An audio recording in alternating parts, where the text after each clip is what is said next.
Peut-être qu'aujourd'hui, dans ton cabinet, tu subis des dents de scie. C'est une situation qui est hyper fréquente chez les chiro, chez les ostéos, chez les ostéopathes et chez beaucoup d'autres thérapeutes aussi, pour être honnête. Ça fait maintenant 2 ans que j'accompagne des chiro, des ostéos, des étios à développer leur cabinet, doubler, tripler leur patientèle en l'espace de 6 à 12 mois. Et c'est un problème récurrent avec lequel ils viennent me voir. C'est pour ça qu'aujourd'hui, je voulais justement aborder ce sujet dans cette vidéo. À la fin de cette vidéo, tu sauras exactement ce qui cause les dents de scie, ce qui t'empêche d'avoir une stabilité, une régularité dans ton cabinet, et du coup, l'origine de ce stress et de cette insécurité permanente. Donc aujourd'hui, par exemple, si tu commences parfois la semaine avec 10 rendez-vous, sans savoir comment tu vas terminer la semaine, si tu vas terminer avec 5 rendez-vous, si tu vas terminer avec 20 rendez-vous, ou alors si par exemple tu as des semaines qui ressemblent à, par exemple, une semaine à 5, une semaine à 20, une semaine à 12, puis une autre semaine à 18.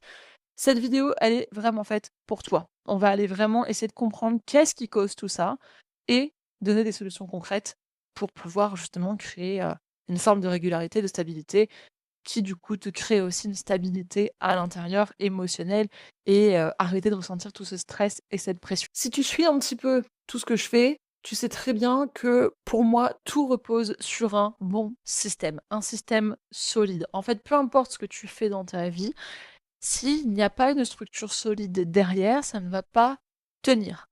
La structure solide est aussi comprendre pourquoi on fait les choses.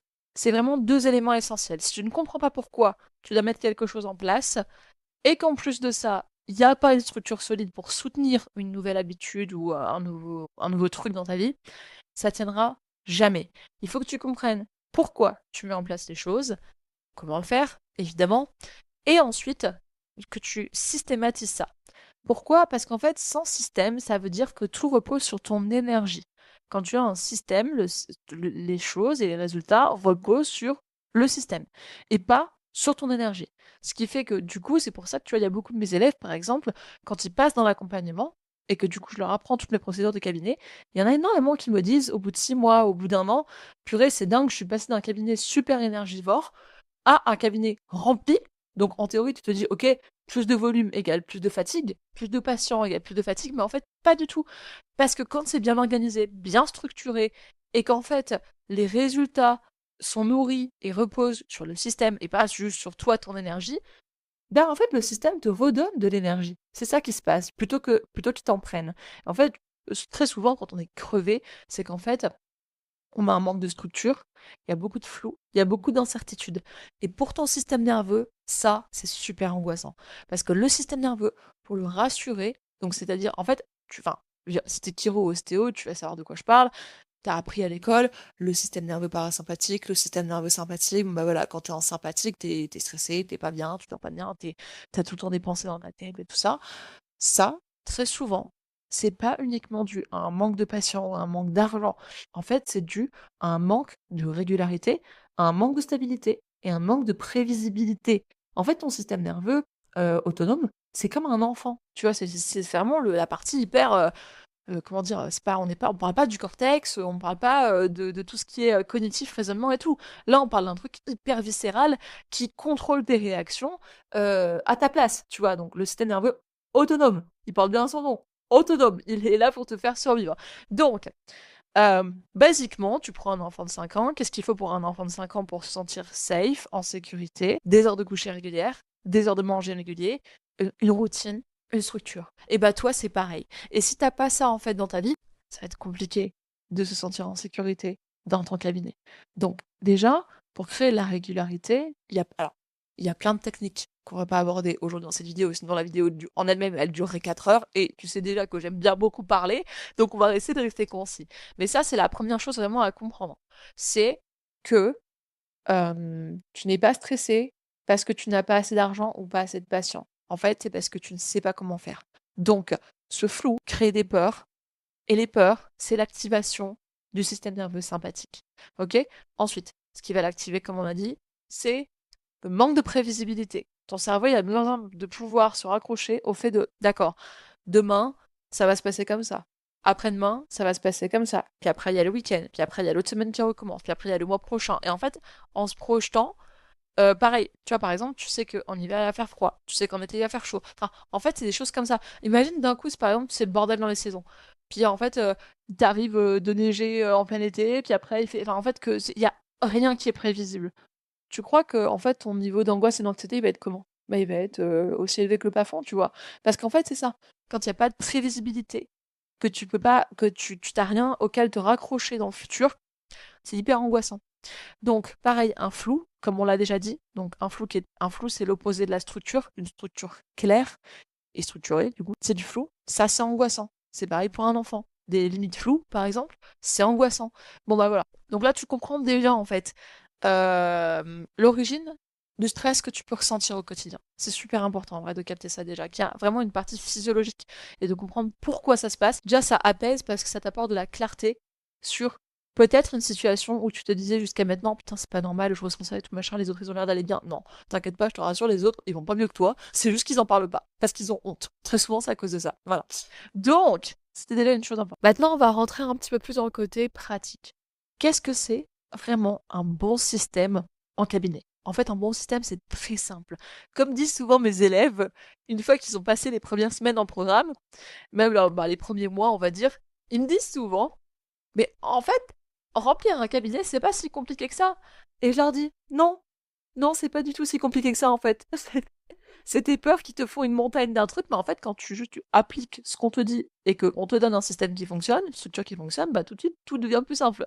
Et bah c'est exactement ça. Donc, je vais t'en parler aujourd'hui de cette structure, justement. Les trois piliers qui vont faire que ton cabinet est stable, c'est l'acquisition, la conversion et la rétention. Rien d'autre, en fait. Hormis l'aspect physiologique dont on a déjà parlé avant. C'est-à-dire que si par exemple tu traînes des casseroles, tu as des traumas qui te causent de l'anxiété aujourd'hui, c'est des choses qu'il faut adresser. Parce que sinon ça va se transparaître. C'est un peu comme une sorte de perméabilité, un peu, tu vois, comme un torchon que tu mets sur de l'eau, sur une surface mouillée. Ça imprègne. Voilà, ça se fait par capillarité. Et ben, en fait, c'est pareil, le cabinet. S'il y a un truc dans ta vie perso qui n'est pas réglé à l'intérieur de toi, tu peux être quasiment sûr que tu vas retrouver, parce que cette énergie, tu la portes en toi, donc tu vas la retrouver dans ton business. Ok, peu importe ton business, si t'es Kiro, ostéo, t'as un cabinet, voilà.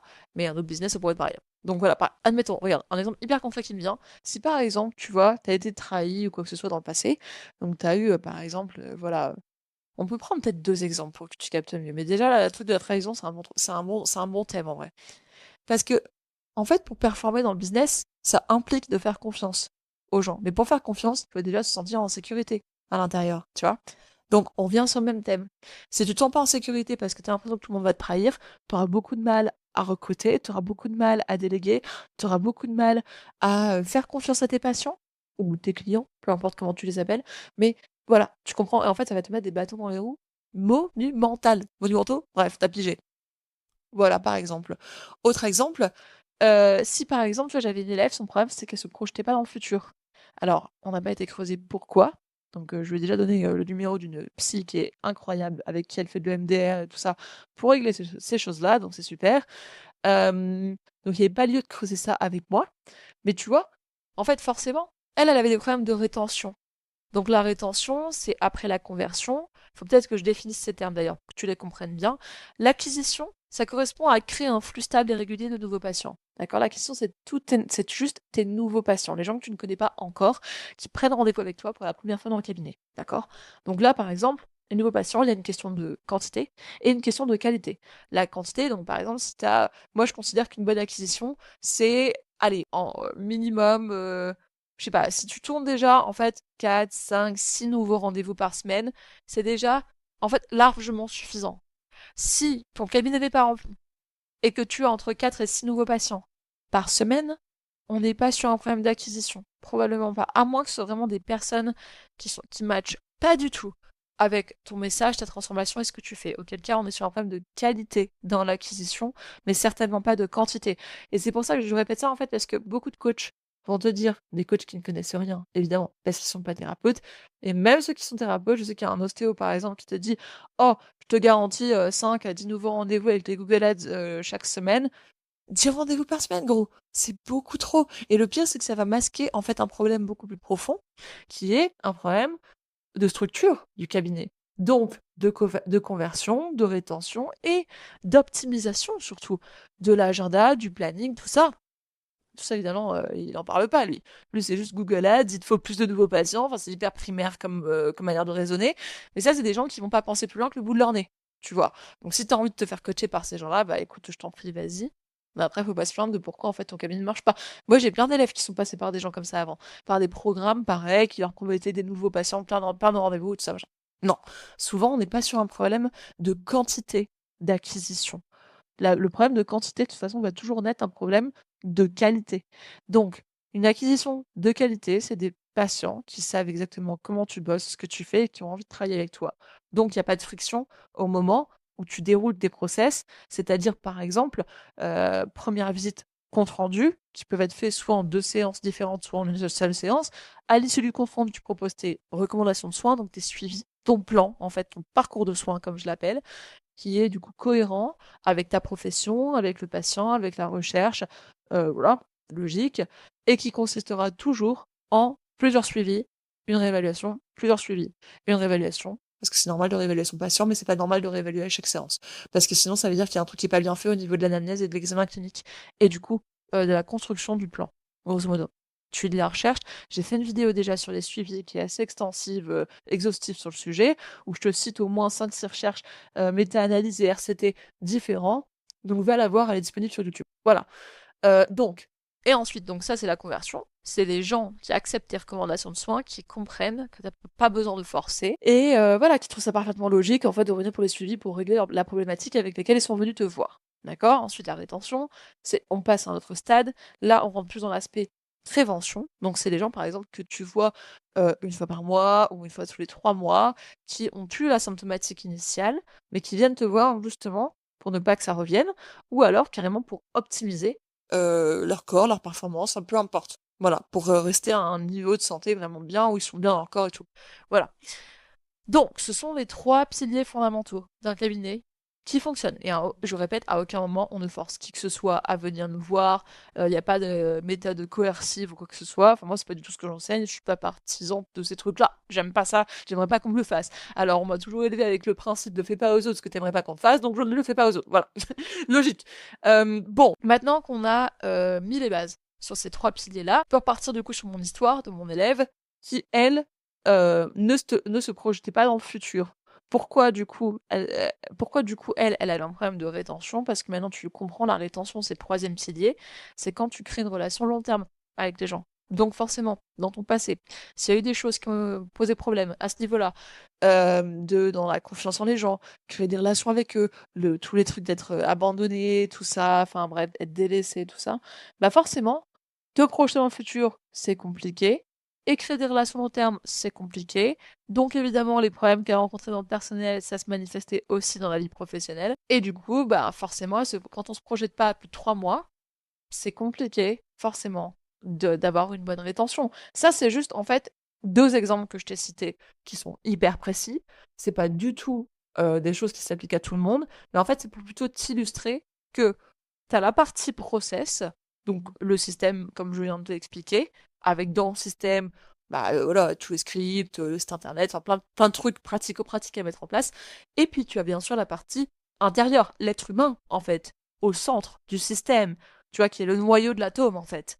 Euh, et si le noyau ne va pas bien, ou qu'il y a quelque chose avec, bah, ton cerveau va être plein de process dedans, il n'y a rien qui va fonctionner, parce que forcément, bah, tant que le noyau n'est pas réglé, c'est pas réglé. Voilà. Donc c'est ça que j'essaie d'illustrer, c'est qu'en fait, il y a vraiment 2 composantes différentes. Tu as travail dans la matière, tu as travail intérieur, le travail de l'ombre, et les deux sont tout aussi importants pour créer une régularité dans la prise de rendez-vous. Voilà. Donc je vais faire d'autres vidéos sur le sujet parce que c'est un sujet qui est assez complexe et assez dense pour avoir une régularité, une visibilité sur 4 à 6 semaines. Ça, c'est pas, tu l'as bien compris, c'est pas juste un problème d'acquisition maintenant. C'est pas juste un problème de nouveaux patients. Très souvent, ce qui va créer la régularité, c'est d'avoir poser des suivis. Mais donc, poser des suivis repose sur la conversion et la rétention. Et comme tu l'as compris maintenant, c'est des trucs qui sont complexes parce qu'il y a plusieurs facettes en fait qui causent une bonne rétention ou une mauvaise rétention et pareil une bonne conversion ou une mauvaise conversion. Si tu veux en savoir plus sur le sujet, je t'invite vivement à rejoindre le groupe gratuit Cabinet aligné, c'est un groupe que j'ai créé sur la plateforme School. Donc, c'est pas compliqué pour t'inscrire. Il va te demander ton adresse email, ton nom, enfin, voilà, un truc comme ça. Tu crées ton profil, tu rentres. Et dedans, dans l'onglet Classroom, tu verras j'ai déjà fait beaucoup de modules en fait, qui expliquent exactement comment diagnostiquer le problème dans ton cabinet et ce qui cause la stagnation, ce qui ne va pas. Si tu as déjà vu ces modules, retourne les voir parce que c'est pas parce que tu l'as vu une fois, t'as tout retenu. Souvent, c'est au bout de 2, 3 écoutes que on capte les choses. Donc, vraiment, vas-y, parce que même ça pourrait être pricé en fait à plusieurs milliers d'euros tellement il y a de la valeur dans ce groupe-là. C'est vraiment à ce point-là. Donc, vas-y, ça va énormément t'aider à comprendre pourquoi tu n'as pas de régularité dans ta prise de rendez-vous. Et après, si tu veux aller plus loin, c'est très simple. Tu réserves un bilan gratuit de 15 minutes avec moi. Il n'y a pas d'engagement ni rien. On discute de la situation dans ton cab, on fait le point, et puis après, moi, je vois si je peux t'aider ou pas, et on voit ensemble si on va plus loin ou pas. Et, euh, et puis voilà, à partir de là, ton cabinet se débloque et puis tout va mieux, quoi.